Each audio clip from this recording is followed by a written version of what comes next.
Great to have everybody here today. We're super excited. We've got a really full show, and this show is going to be a little bit of a different format than we typically have done in the past. And that is that we're actually very much actively looking for sort of RFC style feedback. We are really showing some of the dirty underbelly of how things are being built and what we're working on. So definitely let us know in chat what your questions are. We're going to hopefully have a lot more engagement there as well to be able to kind of say why we made some decisions the way we did, what are some of the reasons we were doing something a specific way. So this is a highly feedback driven event. And yeah, it's a community call. So we're really excited to have everybody join us today. That being said, we're going to go ahead and start kicking off through our different topics for the day. So we have a couple of topics for the agenda. We have an overview of the GDC implementations, as well as GitHub organization ideas around that. So sort of the structuring about what will these different data connectors look like? How are we going to be surfacing those for the community as a whole? Adrian will be giving us that update. We will be looking at multiple conditional updates per transaction. Actually, it's not going to be presented by Evie, it's somebody else. So we'll that'll be a surprise for me, but we'll see who's giving that demonstration. We have aggregates and where clauses, which is definitely one of those RFC type pieces, and it's a really, really fascinating piece. So we're super excited to give you a sneak peek of that by Philip. And then we have Upstream Apollo Federation support, which is ready. And then we're going to have a demo, which is like ultimate skunk works, very, very nerdy scripting inside of Hasura. One of those you can, but should you, but maybe, and one of those sort of topics that we're going to have a look at by some of our resident wizards on that topic. So without any further ado, we're going to actually go ahead and kick it right off with Adrian, who's going to be giving us the GDC implementations and GitHub organization. You ready? Cool. I can't share yet, but yeah, I'm ready. I have given you permission to share. Awesome. Thank you, sir. Okay, I think I'm sharing now, so I'm going to go with it. All right, today is basically an update of where we are with GraphQL data connectors, and specifically the part of organizing open source repositories and a reference implementation that we have coming out related to that. Okay, so there's three things that I'm going to update you on. The current state right now, where we're at, the future state of where we will be going in the next couple of days. And then, of course, we're going to talk about that reference repository based on SQLite. Right now, the current flow of doing development for a GraphQL data connector is pretty rudimentary. You clone the HDE repo, the mono repo, out on the Hasura organization. You find the SDK directory, you take that and you can work with it there, or you can put it somewhere else or put it in your own repository. Whatever you do from there, you use that to start working on your GraphQL data connector, and then you do whatever you do to get it deployed. So not a lot of guardrails, not a lot of guidance yet around that, but we're changing that very soon. There's the Hasura org, and within that, we're going to start setting up individual repositories that can be used as references to build off of. The first one we're going to have coming out very soon is the data connector agent for SQLite. In that, as you can see just from that screenshot of it, is some of the capabilities checklist, a lot of other things in that. Basically, it takes the SDK and then it builds from that using an actual implemented database, in this case, SQLite. And it's going to change the flow even more as we start to use these individual repositories in the overall Hasura GitHub organization. And this, I drew this little somewhat circular flow to show what this is going to turn into. So you get your HDE repo, or you get your reference implementation like the SQLite one. You begin to code and build your GraphQL data connector for your particular data source in your preferred language stack.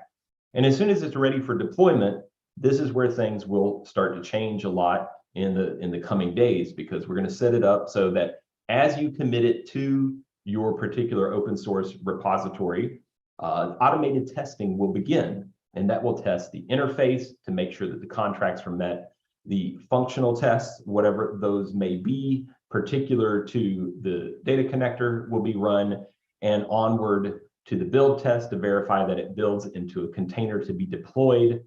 And then final prep, it'll get rolled up and it'll actually get put into the monorepo itself and can be tagged in for the next release to go and be ready for shipping. So, and all that is coming together, and in the coming days, you'll see, like I mentioned, that SQLite reference repository. You'll see a detailed flow blog entry that I'm putting together, which will detail all of those steps in minute detail. So hopefully there won't be anything left out. And if there is, we definitely want to know if there's parts missing as we put this out, let us know and we'll get those things added. So all the answers are there. And then the new repositories will start showing up with any community-based open source GraphQL data connectors. And they'll be in that flow. So, and then once we see those things, you will also see the beta release coming shortly thereafter. We're going to fast follow with that. We're getting super excited about it. A lot of the T's are getting crossed and I's are being dotted right now, but we're getting very, very close. So the last bit, I just wanted to say, we're still researching a lot of the NoSQL databases and the way those particular NoSQL databases are used and the way we want to have them be used, or how they should be used within Hasura and GraphQL specifically. So if you use Mongo and you have any particular patterns that your preferred usage patterns or something like that, or you use a column store or time series database or even a graph database, and have thoughts about how you like to use those systems for your particular problems you're trying to solve and are open to talking about it, reach out to us, let us know. We'd love to have more discussions. We're really trying to hone in and find the specific use cases that a lot of the data connectors, as we support these additional databases, will kind of follow as a default in the NoSQL realm. So with that, that's the update on GraphQL data connectors. Looking forward to the future. We got some good stuff coming. Thanks. Very, very cool. So if you have any questions on that, definitely write them here in chat, and Adrian's going to go ahead and let you give you the answers that we have.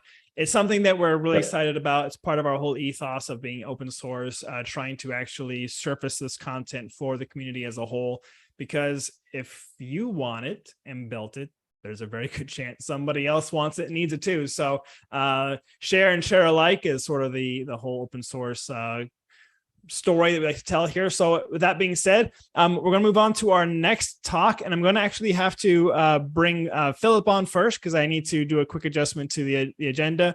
We actually have Evie's talk. She was kind enough to record that for us before she's moved on, which is sad, but I get to have one last demonstration from her. So super excited, which we'll get that queued up and ready to go next. So Philip, are you ready to go?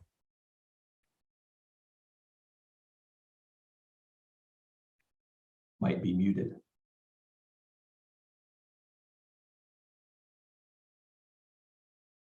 If not, Philip, we can also jump to Paratosh. Philip, do you have your mic ready? Don't hear you just yet. So we're going to do a little bit. Yeah, we're going to do a little bit of an order adjustment here. So Paratosh, are you ready? Yeah, sure. Can you hear me? We can hear you. Great. Yep. Yeah. Okay. So good. So I will share my screen. Yeah. So can you see my screen? Yes, we can. Oh, okay, cool. So hey everyone, I am Paritosh, and I am an engineer at Hasura. Today I will be talking about this new feature that we have released. This is Apollo Federation V1 support.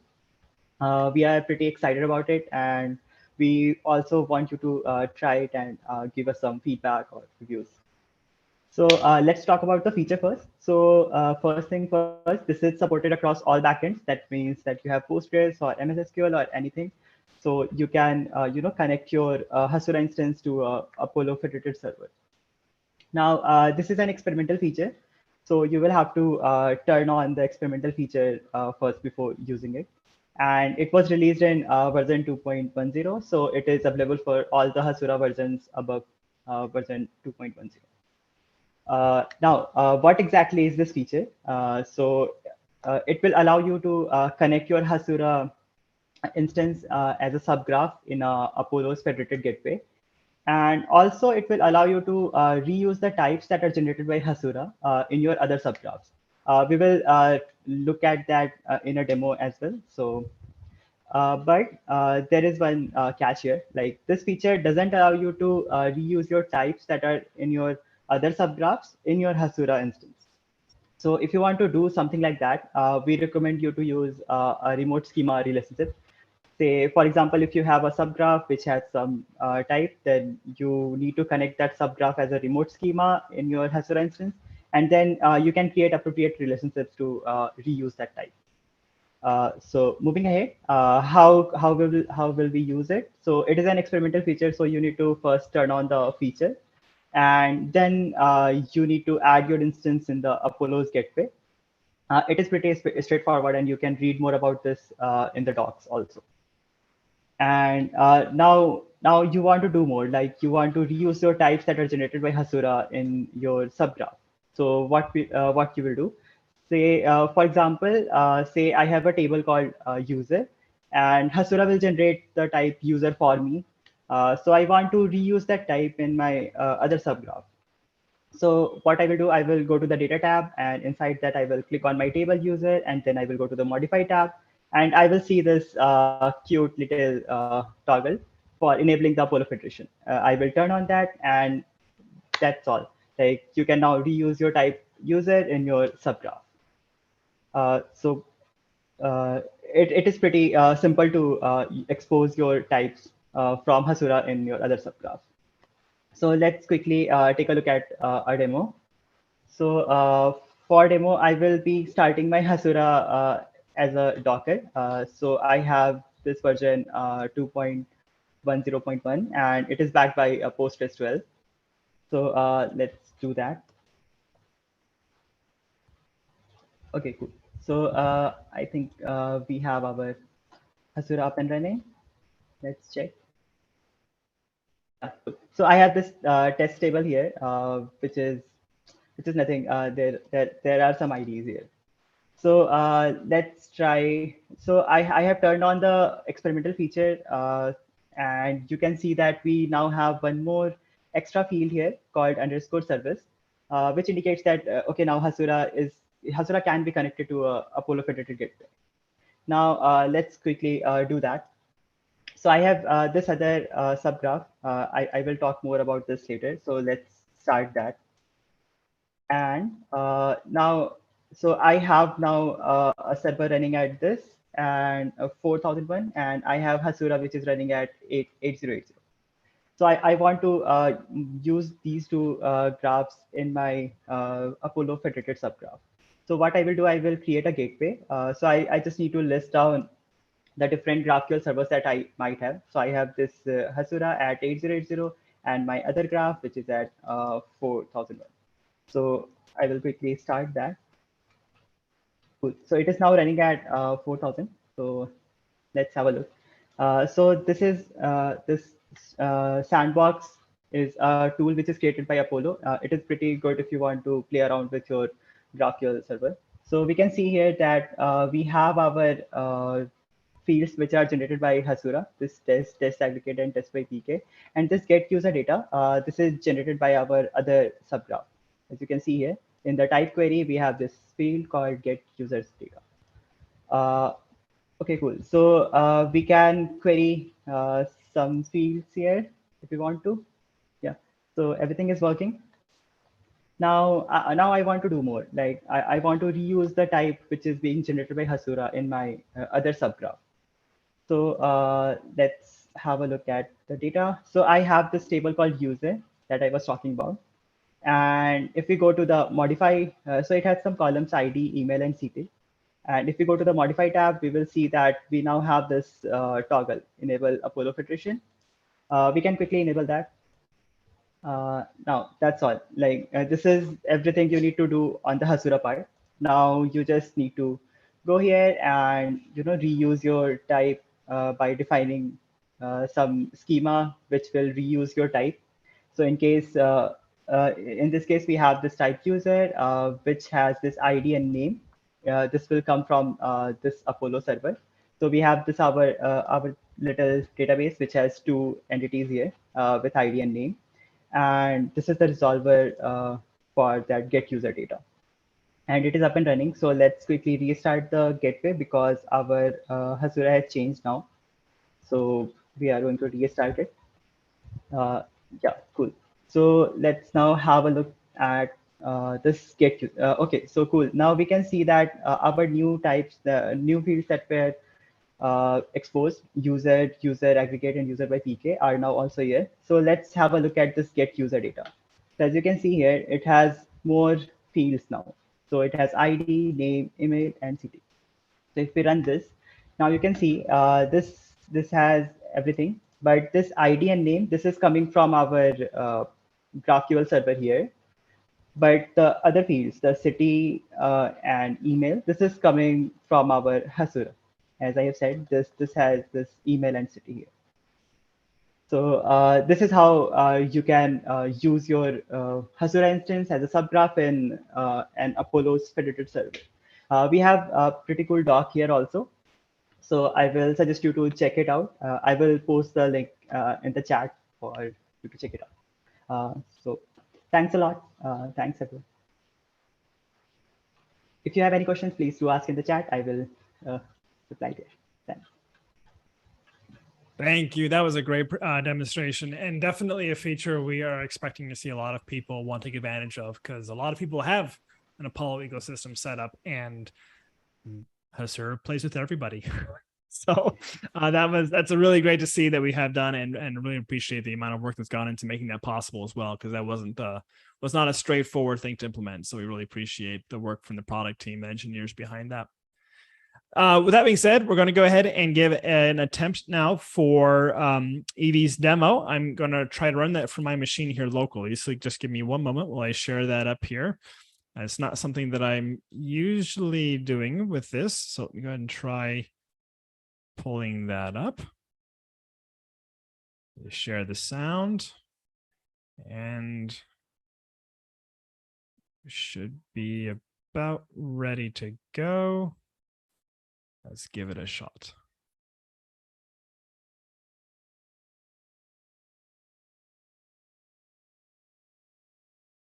Can somebody confirm if it's playing? It's paused at the moment. It's closed at the moment. It's paused. It's not playing for me. But Okay. I can see it still. So then, how do I tell it to play?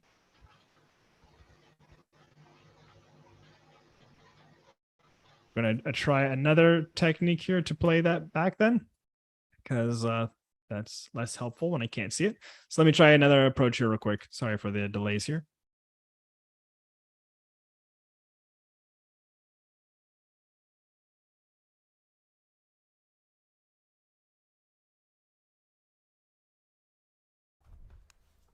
Hello, I'm Evie, and I would like to present one of the most requested features that we have. It's multiple updates. Let me quickly show you the setup here. So we have a single table called artist, and it has an ID, a name, and a description field. Name and description are text fields, and for us to make it easy to kind of understand what's going on, ID1 has the name 1 and description D1, 2 has name 2 and description D2, and so forth, and there are only 4 entries. So let me quickly show you how this mutation looks like. So it's called update table name many by default, and you can add more than one update. So how do these things work? Each of these updates has a where clause and either a set or an increment or a mutation, like update mutation operator here. Now, where clause is a generic where clause, so you can add anything here. You can do by ID, or you could do by any other field. In this example, you only have IDs, but you can obviously definitely use any of the other fields or anything that you would normally put in a where clause. You can also have multiple things here, like you can have an and or an or anything like that. And the set can set, like with regular updates, you can set a single field or multiple fields. As you can see, there are multiple of these, and some of them overlap. Like, for example, when IDs is lower or equal than 3 would change, like, obviously everything that's lower or equal to 3, but that also means 2, so this one will get overridden, right? So, and that could happen any number of times. Internally, the way this works is we just generate like n number of updates, in this case 4 of them, and we run them one after another in a transaction. What this means is if one of them fails, it will revert everything, but otherwise they will all be executed at once. You also don't have to pay for the round trip from like server to your database every time, because we just run everything once and then we get the results together. Now, the thing that's relevant here is that, something that's very important, let me run this just so we can see the actual results, is you'll notice that the result is actually an array. It's an array of each query's individual response, right? So like when we run with lower than or equal than 3, we will have 3 affected rows, like 1, 2, and 3. And you like the new name, we've updated the name to first and description to other, right? We're only selecting ID and name here, but all of these descriptions would be other. And now, actually we can run it again, since we're only changing IDs, then that is, it will actually, oh, sorry, not other, but description. Okay, let me run that again. And now, as you can see, like all of the descriptions are other in this case, right? And then when we run the second one, it will only have one affected row because it's equal to 2, and like we change the name to second, and the description remains other because it's already set by this query, right? Now when we run the third one, is greater than 2, but not greater than equal, so it will be just 2 of them, 3 and 4, right? ID 3 and ID 4, and we set their names to third and their description to hello. And then for the last one, we just update the first one with the name done. So in the end, we can also do a query to like grab everything. So let me like undo all of this and just run the initial query. Now we'll see like the results have persisted. There's also, like, you can also find the new mutation if you look inside the console as update artist many, and then you can see here, like, you can build it by using the console as well. Yeah, that's pretty much it. Thank you for watching. Well, what a way to go out on a bang.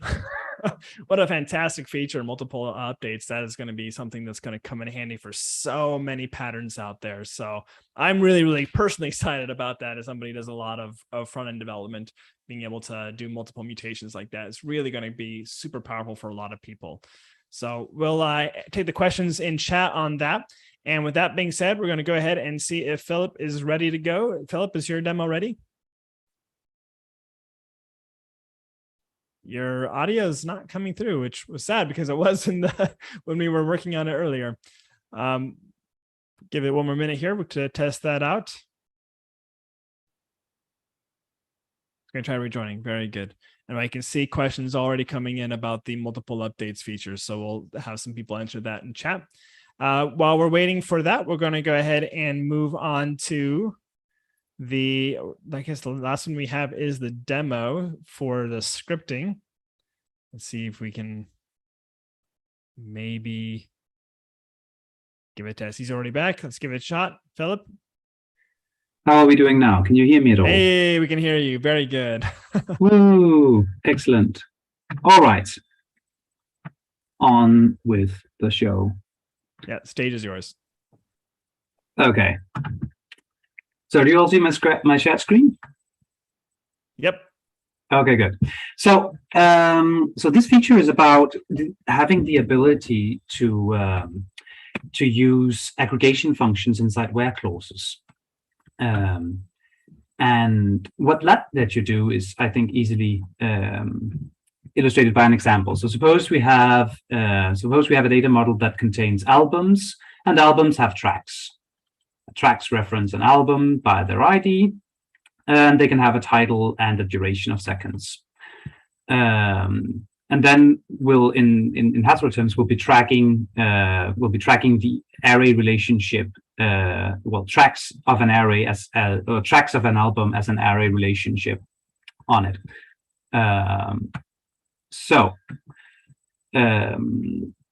What this feature then lets you is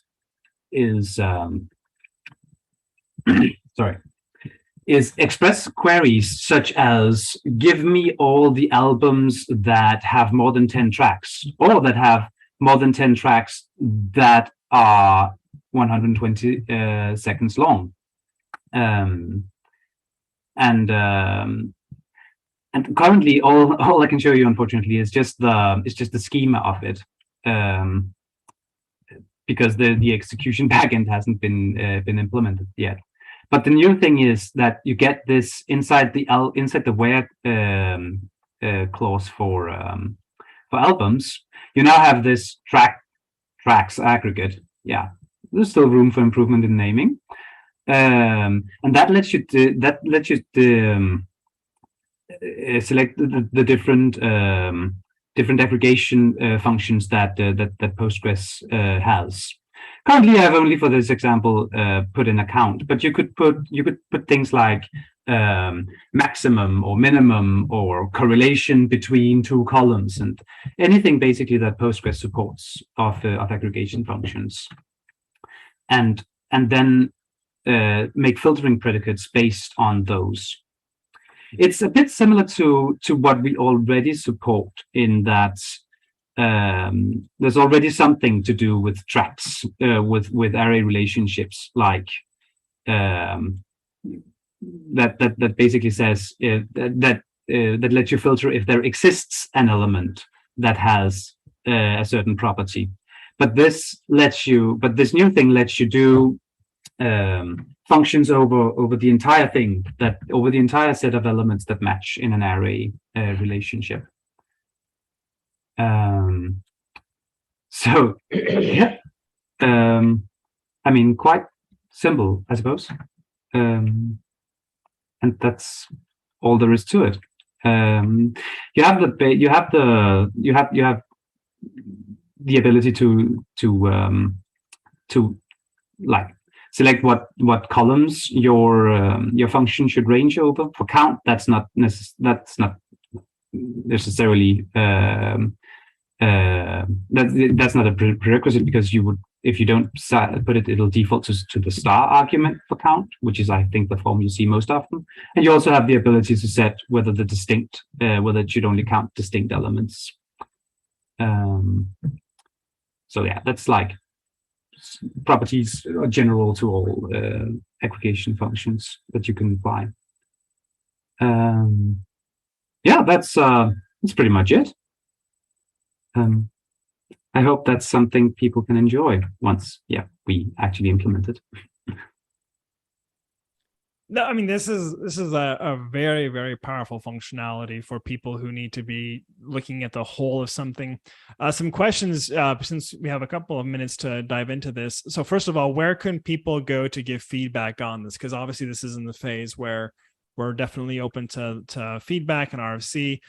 Is there a specific GitHub ticket where they could go and be able to provide some feedback or see the general design?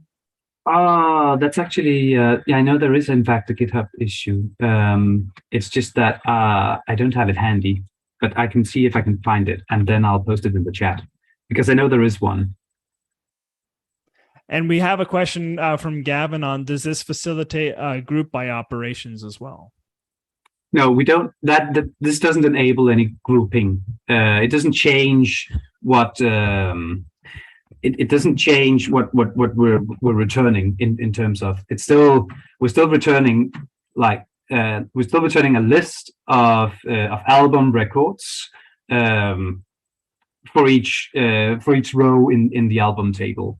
So there's no like grouping or having clauses that this enables. Not to my knowledge, at least.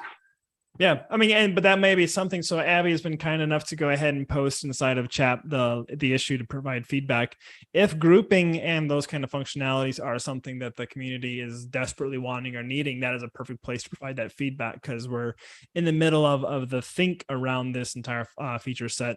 And yeah, this functionality for doing the aggregates inside of the where clause is actually very, very powerful, especially for any kind of BI use cases or whatever else. So super excited to see how this one shapes up. So you have the GitHub issue. If you have questions or comments or feedback on the shape of it, or even some functionality that you're wondering if will be supported, that's a fantastic place to put that. And our product team very actively checks all of that and make sure that it's all being at least seen, and in most cases also addressed. So yeah, very great. Thanks, Philip. So that will bring us to our demo portion of the evening, where we're going to have Gavin and Brandon show us this thing that they've made. I haven't even seen it. I've only heard about it, and I'm super excited to see it. So we're going to see a demonstration about scripting inside of Hasura. So Brandon, Gavin, which one of you wants to take the stage with your screen? Yeah, I'll kind of just introduce stuff, and then at the end we can have Brandon talk about the technicals and maybe go over the demo. But let me share my screen really quick, and I'm just going to make the assumption that everybody can see. All right. Yep. So yeah, basically what we want to talk about today is sort of in line with this idea of extensibility that we've been kind of focusing on in Hasura recently, right? So you have GDC, which facilitates, writing your own data connectors and extending Hasura in terms of data sources. And this is kind of a proposal and thought experiment around what if you could extend Hasura itself, like the logic inside of Hasura, the engine, stuff like that, with your own scripts. Now, this particular RFC, we just did JavaScript and TypeScript. If we were to actually implement this, it would probably make more sense to use something like WASM. Sorry, because that gives you a lot bigger range of stuff that you can use. But to talk about what this enables, the idea was basically a couple of things. So one is like you might want to write, action handlers in script. So instead of having to deploy like an external, Node.js service or a Lambda, you can just version control these scripts in your metadata and deploy them inside of Hasura. Maybe you want to write some custom directives for your graph, something like uppercase or other transformations. Maybe you want to extend action transforms to modify like the payloads programmatically. Maybe you want to have a rules engine, kind of like Auth0, where you can write permissions as code, where you kind of receive like a request context, and you can write some code that says if this and that, then permit. And then the last thing that this would enable, which is pretty cool, is this idea of like a community script library. So we already have schema sharing, right? Which is I can share with you my database schema.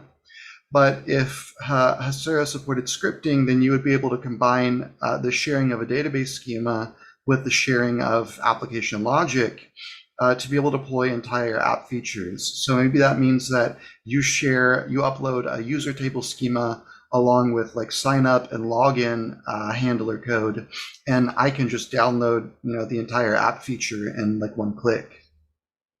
So we'll sort of skip over the in-depth, but to give you a brief overview, what we did was we used something called duct tape, which was like an embeddable JavaScript engine, and Brandon, real smart guy, he managed to get the kind of TypeScript transpiled and the standard library in there. And what we did was a sort of basic demo of like runtime uploading code into Haskell and JavaScript to TypeScript, and then executing it. And you could hook that up to Hasura's like internal web handler routes or like other business logic, and that would allow like user scripting. So with that, I'll kind of hand it over to Brandon for the technical details and possibly a demo. Yeah, cool. Yeah, thank you, Gavin. Let me see if I can share my screen here. Can you see like some stuff? Yep. All right. So yeah, like like Jesse mentioned, this is kind of an unusual demo in that it's just it's a very low level technical proof of concept. But yeah, we were kind of we thought it'd be useful to sort of just put this out in the world and see just if it sparked some ideas from users or seemed really interesting or problematic or whatnot. So so yeah, there's no real integration into Hasura at this point, like Gavin mentioned. So this is really just a standalone Haskell project, and you can check it out at this this GitHub repo here. And yeah, I won't really go through what's happening in detail, but just kind of want to give like a brief overview of what kind of is happening under the hood, because there's quite a lot, even though the actual demo, as you'll see, is not very interesting on the surface. So I'm just going to run the program here. And so what it did just now to start off with is our Haskell program initialized this duct tape runtime, which, like Gavin mentioned, that's the embeddable JavaScript runtime that we're using. And then it loaded the duct tape runtime loaded the TypeScript API transpiled to ES5, because duct tape only supports ES5. But luckily, one of the features of TypeScript is that it can compile TypeScript down to this simpler, older version of the language, right? So we've done that, and we had to write our own sort of wrapper around the compiler in, I believe I guess it's in ES5. It might be in TypeScript itself, I forget. So we've loaded that. Now it's waiting for some TypeScript from us. So I'm just going to copy paste this function that just adds two numbers here. And you'll notice this has, type annotations here. So we'll just hit enter. So now what it's doing is is within our duct tape runtime, it's using the TypeScript compiler that's loaded all that JavaScript code to transpile the TypeScript we just gave it. And so it transpiles it to this ES5 JavaScript here, and then it's loading that into another instance of the duct tape runtime and executing against this this value. And so it doesn't look like much on the surface. There's a lot happening kind of under the hood, and if you're into Haskell or you're sort of overly interested in stuff like this, feel free to check out this repo here. And I'm not sure, maybe Jesse or Gavin have some suggestions about where folks could go to just sort of discuss this or provide any feedback. But if you want to open an issue on this repo about whatever about Hasura, whatever you want, that is fine. But maybe there's also a better place. Yeah, so that's all I had. Yeah, in closing, the point of this is that it wouldn't be an insane amount of work to hook this up into Hasura itself, but that's obviously like not something that we want to do before it's been proven out as a concept, before like thoroughly vetting it and stuff like that. So we're basically asking you to use your imagination and just pretend as if this were inside of Hasura, and instead of a console that was running inside of Hasura's engine. Yeah, great. I mean, and this is the kind of stuff that, putting TypeScript inside of Haskell maybe is blasphemous to some, but maybe to others is actually a really exciting door opening where we're able to actually see things like a very, the approachability of TypeScript and JavaScript runtime in general being such a utility script that can then be shoehorned into the Haskell, the Hasura interface. And that would be something that'd be really fantastic to hear your feedback about. And to Gavin's point and to Brandon's point about where we collect that feedback, you can definitely open up issues on the repo itself. It's a great place for us to track it all and to see what other people have already commented. We also are open to any of those kind of chats on Discord. If we see a lot of community activity around those questions, we might open up a channel specifically dedicated to that on Discord where we can specifically talk about what the future that might look like. There does appear to be a number of interested people inside of the chat. One person just says ship it, because I mean, why not? Just ship it.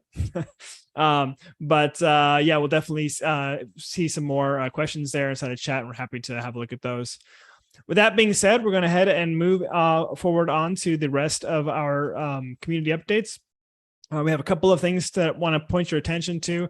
One very specifically is that we actually have, before we actually talk about the updates, we have a poll we're going to be dropping on you real quick. It's feedback about the most recent newsletter. I just have some questions about your thoughts on that. So we'd love to have you let us know your feedback and thoughts on the newsletter itself. So for community updates, we actually have a really cool event coming up where Hasura is actually going to be hosting the CEO of Postman with Tanmai, and we're going to be having a deep talk about the state of APIs and just the sort of where the current puck is moving and what the ecosystem is shaping up to be in 2022, next year, and in the coming years as APIs are truly eating the world. Beyond that, we have the Data API show that is continuing to run. We've been doing an entire season on databases and database technologies and tooling around databases. It's been a lot of fun. We've had some really interesting conversations around Postgres and Postgres with machine learning. And the next one we have coming up for next week is all about mocking data with databases. So making replications of your production database and mocking that for local development, because shipping your credit cards from your customers to just every developer machine is generally frowned upon, at least here in Europe. So if you're curious in that kind of stuff, you can find out the Data API show on the Hasura YouTube channel. And our next community call will be next month on September 29th. And we will love to see you all join us again, where we have more features we're going to be showing off and demonstrating. And the last big announcement we have is going to be that the Enterprise GraphQL conference is returning on November 10th. That is a half-day online event where it's really all about GraphQL, specifically in enterprise contexts or at scale, if you will. So situations where GraphQL has really been used to solve the truly challenging problems for big customers. So we're really excited about that one. We've had a lot of great turnout. We've had people from Airbnb. We've had people from massive healthcare providers. We've had just all kinds of great demos and people talking about how they solve their problems with GraphQL. And that's something that relates to a lot of our users here. So that being said, feel free to join us. If you have any questions on anything, on feedback on anything, you can find us on Discord. It is the place where we monitor and are listening and watching what's happening with the community. And if you want to give your feedback more specifically or discreetly, you can use any of these links here, the Hasura feedback or the Hasura community demo links there. And that's it for this show. We're super grateful for all the presenters we had today. We're wrapping early today, which doesn't happen very often, but yeah, really appreciate all the demos we saw. A lot of just, again, the sort of the internals of what's being worked on and the different demos. And so great things coming, especially around where filters, and who knows, maybe you'll even have TypeScript coming to a console near you. So we'll see what's going to come down the road. That's it for this show. Thanks again, everybody, for stopping by, and we will see you next month on the 29th. Have a great rest of your day.